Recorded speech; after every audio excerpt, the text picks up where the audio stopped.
যেই ছেলেটা রোজ নিজের পরিবারের সাথে ঝগড়া করে নিজের প্রতিটা ইচ্ছে পূরণ করত, যেই ছেলেটা নিজের বন্ধুগুলোর সাথে রোজ আড্ডা দিয়ে সময় পার করত, যেই ছেলেটা একটা সময় সবার সাথে হাসি খুশি মুখে কথা বলতো, আজ যখন সেই ছেলেটার ঘাড়ে দায়িত্ব এসে পড়ল, তখন সেই ছেলেটা সত্যিকারের বাস্তবতা শিখতে শুরু করলো।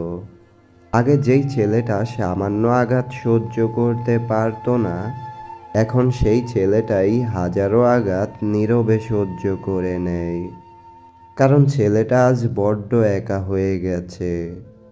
আর এটা বুঝে গেছে, এই পৃথিবীতে যার যত বেশি টাকা আছে, ক্ষমতার শক্তি আর মানুষ তারই সঙ্গ দেয় বেশি। আর সেই মধ্যবিত্ত পরিবারের ছেলেটা এটাও বুঝে গেছে, বন্ধুবান্ধব ততক্ষণই সঙ্গ দিয়েছে যতক্ষণ তাদের মাথায় বাস্তবতা একটুও আঘাত দেয়নি। আজ যখন ছেলেটা তার মাকে রেখে দূরে চলে আসলো, তখন ছেলেটা এটাও বুঝে গেল কেন তার বাবা মা তাকে নিয়ম করে খাওয়ার কথা বলতো। কিন্তু যেই ছেলেটা মায়ের ডাকে বিরক্তি অনুভব করত এবং সময় অসময়ে খাবার খেত, এখন সেই ছেলেটাই নিয়ম করে প্রতিবেলা খাবার খেয়ে নেয়। কারণ এটাও সেই ছেলেটা বুঝে গেছে, সে যদি এই সময়ে খাবার খেতে না পারে, তাহলে ছেলেটাকে ক্ষুধা পেটে নিয়ে কাজ করতে হবে। আর সে খাবার খেলো কি খেলো না এটা জিজ্ঞেস করার সময় কারো নেই।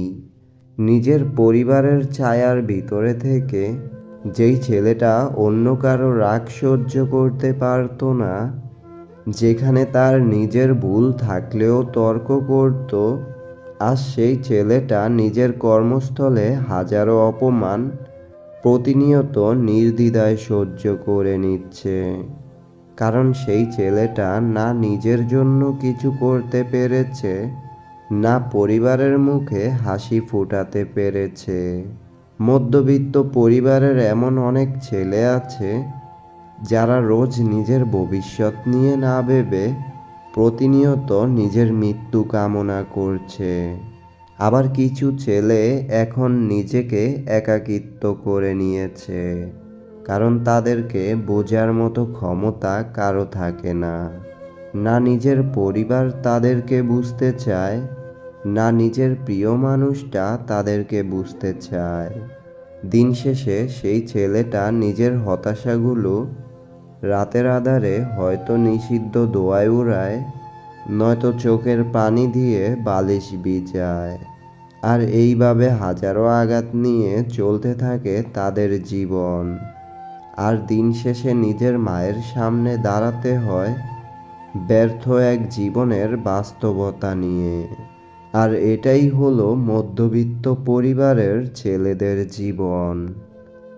কথাগুলো ভালো লাগলে ভিডিওতে একটি লাইক দেওয়ার অনুরোধ রইল। আর প্রতিনিয়ত অনুপ্রেরণার গল্প শুনতে চাইলে অ্যালন মোটিভেশন ইউটিউব চ্যানেলটি সাবস্ক্রাইব করে রাখুন। সবাই ভালো থাকুন, সুস্থ থাকুন, এটাই প্রত্যাশা করি। আল্লাহ হাফেজ।